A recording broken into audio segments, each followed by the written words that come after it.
मैं जुगनू तोमर आपका अपने YouTube चैनल पे स्वागत करता हूँ। तो फ्रेंड्स, अभी मैं हूँ कोलकाता में और जिस जगह पे मैं हूँ वो है हावड़ा रेलवे स्टेशन। कोलकाता का हावड़ा रेलवे स्टेशन है, बहुत फेमस रेलवे स्टेशन है। और मैं अभी प्लेटफॉर्म नंबर 23 पे खड़ा हूँ और यहाँ से मैं जा रहा हूँ गंगा सागर।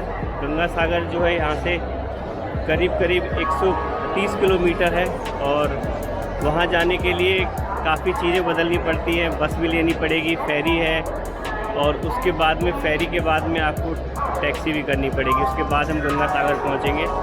तो गंगा सागर का ये सफ़र मैं शुरुआत कर रहा हूँ कोलकाता से। और यहाँ सबसे पहले मैंने क्लॉक रूम में अपना सामान रख दिया है और उसके बाद अब मेरी तैयारी है बस अड्डा। धर्मतला बस अड्डा है जो हावड़ा से 4-5 किलोमीटर की दूरी पे है। वहाँ से आपको काकद्वीप के लिए बस मिलेगी। तो धर्मतला बस अड्डे से हम काकद्वीप की बस पकड़ेंगे और वो काकद्वीप की बस से वहाँ से फिर हम आगे का सफ़र है जो मैं आपको बताता हूँ। तो चलिए चलते हैं सबसे पहले बस अड्डे। तो फ्रेंड्स, ये है आपका नया कॉम्प्लेक्स। इसमें 2 कॉम्प्लेक्स हैं, एक नया कॉम्प्लेक्स है, एक ओल्ड कॉम्प्लेक्स है। तो टोटल 2 कॉम्प्लेक्स हैं जो हावड़ा रेलवे स्टेशन। नए कॉम्प्लेक्स के बाद फ्रेंड्स ये अपना पुराना कॉम्प्लेक्स है। और ये सामने आप ब्रिज देख सकते हो, कोलकाता का मशहूर हावड़ा ब्रिज है। और इधर ये हावड़ा रेलवे स्टेशन है। ये सामने देखिए फ्रेंड्स, हावड़ा ब्रिज, कोलकाता का हावड़ा ब्रिज है ये।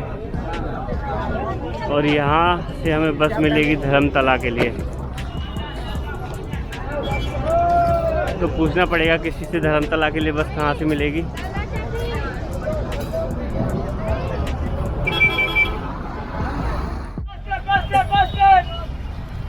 तो फ्रेंड्स, ये बस स्टैंड बोल रहा है। तो ये बस है जिसमें हम बैठ के जा रहे हैं बस स्टैंड।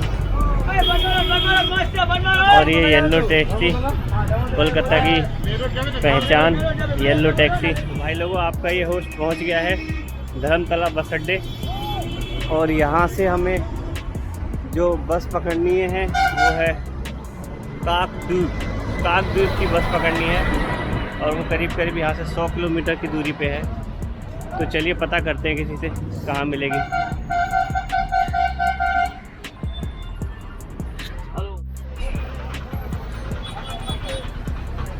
तो फ्रेंड्स, मेरे को बस मिल गई थी और मैं बस में बैठ गया और अभी हमारा सफ़र शुरू हो गया है। और मैं दिखाता हूँ अपना सफ़र आपको बस से।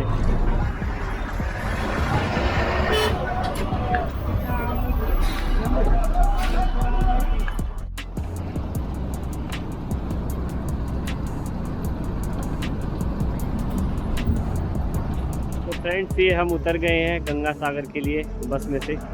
और बस में से उतरने के बाद में अगर आप चलोगे तो ये सामने जो गेट दिख रहा है, यहाँ से हमें जाना पड़ेगा। और यहाँ से करीब 4 से 5 किलोमीटर है। और वहाँ से फिर हमें नाव पार करनी पड़ेगी। और नाव पार करने के बाद में फिर हमें एक टैक्सी करनी पड़ेगी गंगा सागर। तो फ्रेंड्स, तो देख सकते हो आप मेरे चेहरे की और मेरी हालत कैसी हो गई है, क्योंकि मैं 3-3.5 घंटे का टाइम लग गया मेरे को। जो बस अड्डा था, बस में बैठे करीब 100 किलोमीटर का सफ़र था और मैं काफ़ी थक गया था। और अभी उतरा हूँ और उतरने के बाद में जैसे मैंने बताया सामने गेट है मेरे, देख सकते हो आप। उस गेट से हम चलेंगे और वहाँ से फिर नदी पार करेंगे।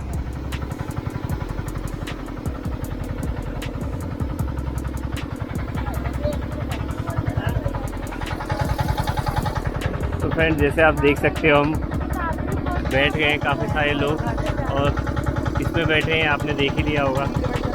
तो अभी हमारी जर्नी शुरू हो गई है घाट तक के लिए। और घाट से फिर हम बोट लेंगे और बोट लेके फिर मूरी गंगा करके एक नदी है वो पार करेंगे। तो फ्रेंड्स, ये मेरी सवारी है जिसमें मैं बैठ के इस तरीके से आया हूँ और अब जा रहा हूँ घाट की तरफ। ये सामने रास्ता देख रहे हो आप, यहाँ से 1-1.5 मिनट का पैदल चलना पड़ेगा और फिर हमारा घाट आ जाएगा। तो फ्रेंड्स, ये देख रहे हो आप, ये सामने स्टीमर है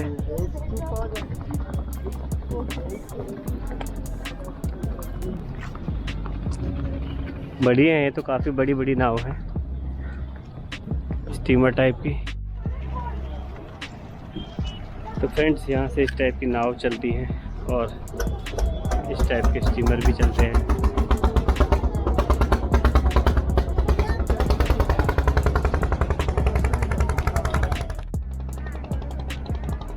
तो ये है जिसमें बैठ के हम जा रहे हैं गंगा सागर। और एक बार मैं दिखा देता हूँ आपको, पूरी नाव है बड़ी सी और इसके अंदर चलते हैं, बैठते हैं।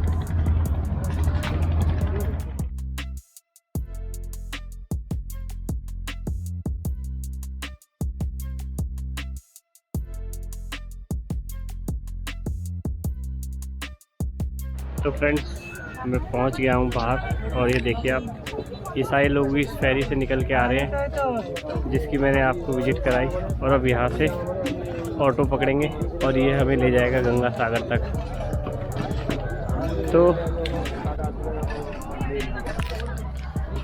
तो मैं ये कह रहा था, ये जो फेरी थी इसमें करीब करीब मेरे को आधा घंटा रहा मैं, और आधे घंटे का जो किराया उन्होंने लिया वो 32 रुपये चार्ज किया। और अब हम चल रहे हैं यहाँ से गंगा सागर के लिए, टेम्पो चल रहे हैं और टेम्पो पकड़ेंगे और यहाँ से करीब करीब वो 10 किलोमीटर है। तो चलिए चलते हैं फिर।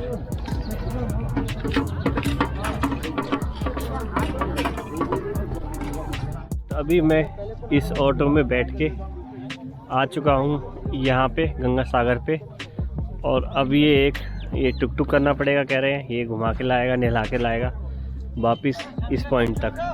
तो अभी करीब करीब शाम के 5 बज गए हैं। सुबह 8 बजे मैं ट्रेन से उतरा था और 8 बजे से मेरी नॉन स्टॉप जर्नी चल रही है। पहले मैं उतर के ट्रेन से अपना बस स्टैंड पे गया, बस स्टैंड से फिर बस पकड़ी मैंने, फिर बस से स्टीमर करा, स्टीमर से फिर ऑटो किया, ऑटो से अब फिर ये टुक टुक करा। तो चलिए चलते हैं अब इस टुक टुक से अपने आखिरी पड़ाव की तरफ। तो फ्रेंड्स अभी हम गंगा सागर पहुंच गए हैं और ये सारी दुकानें हैं साइड में।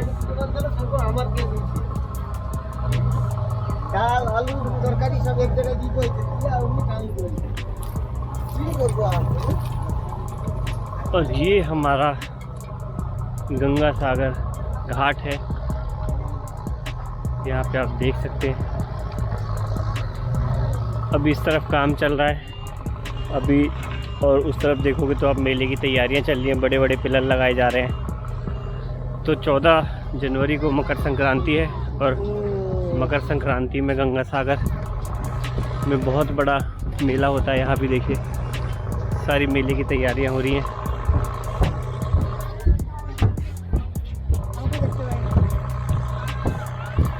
और ये हमारा गंगा सागर घाट है। और नारियल पानी वाले हैं, बाकी हमारी तरह और भी टूरिस्ट हैं, वो सामने देखिए नहा के आ रहे हैं। तो फ्रेंड्स मैं फाइनली गंगा सागर पहुंच गया हूं और मुझे इस चीज़ की बहुत खुशी है। आज सुबह से मैं चला था, अपनी जर्नी शुरू करी थी मैंने, और अभी शाम के ऑलमोस्ट 5 साढ़े 5 बज रहे हैं। और आप मेरे पीछे देखिए गंगा सागर।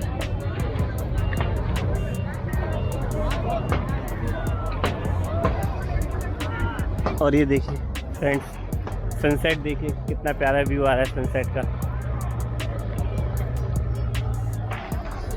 तो अभी गंगा सागर का क्या महत्व है ये भी बताऊंगा मैं आपको, और लोग बाग यहाँ क्यों आते हैं नहाने ये भी बताऊंगा। लेकिन सबसे पहले नहाने की व्यवस्था कर ली जाए, क्योंकि सुबह से मैं नहा नहीं पाया, भागम भाग लगा हुआ ट्रैवलिंग में, तो नहाने का मौका नहीं मिला। तो सबसे पहले मैं नहा लेता हूँ और पूजा कर लेता हूँ, दिखाऊंगा आपको मैं वो भी। तो फिलहाल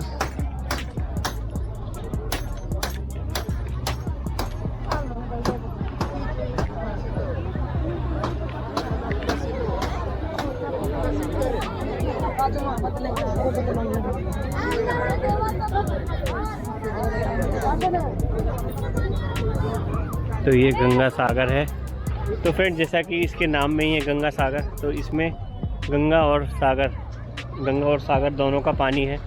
और गंगा जो गंगोत्री गोमुख से जिसका निकास हुआ था, वो इसी समुंदर के पानी में आके मिल जाती है और सारी अपनी यात्रा ख़त्म करती है। तो ये इसका महत्व है कि गंगा मैया यहाँ पे आती हैं और समुंदर में मिल जाती हैं।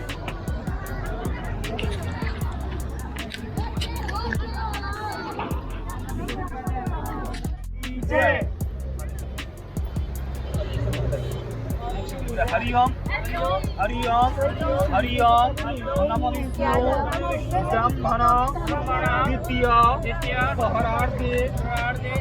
तो फ्रेंड्स, मैं भी नहा लिया हूँ। नहा धो के मैंने भी पूजा कर ली है, जैसा कि मैंने भी आपको दिखाया।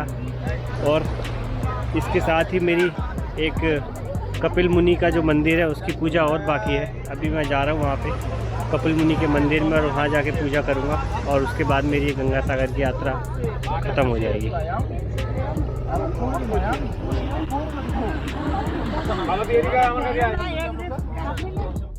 तो फ्रेंड्स, अब आ गए हैं कपिल मुनि के मंदिर में। और अब कहते हैं कि अगर आप गंगा सागर में स्नान करते हो तो यहाँ पर उनके दर्शन ज़रूर करें। तो मैंने नहा लिया, धो लिया, वहाँ पे पंडित जी से पूजा करवा ली है और अब मैं आ गया हूँ अपने आखिरी पड़ाव पे, जो है ये भव्य विशाल और सुंदर मंदिर ऋषि कपिल मुनि का।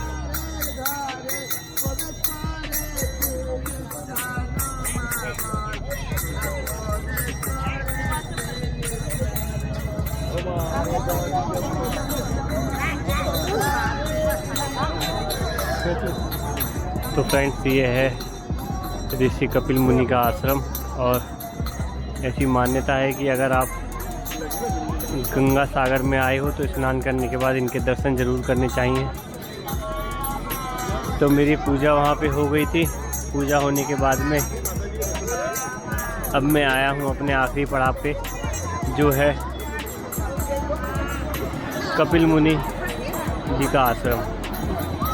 तो चलिए एक बार देख लेते हैं कपिल मुनि जी का मंदिर। ये भव्य त्रिशूल है।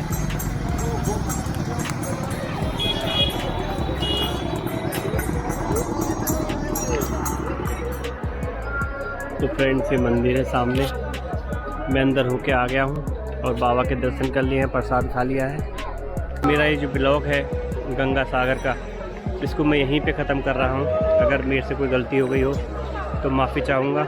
और अगर आपको ब्लॉग पसंद आया हो तो मेरे चैनल को लाइक करिए, शेयर करिए, सब्सक्राइब करिए। तब तक के लिए जय माँ गंगे, जय राजा सागर, जय कपिल मुनि।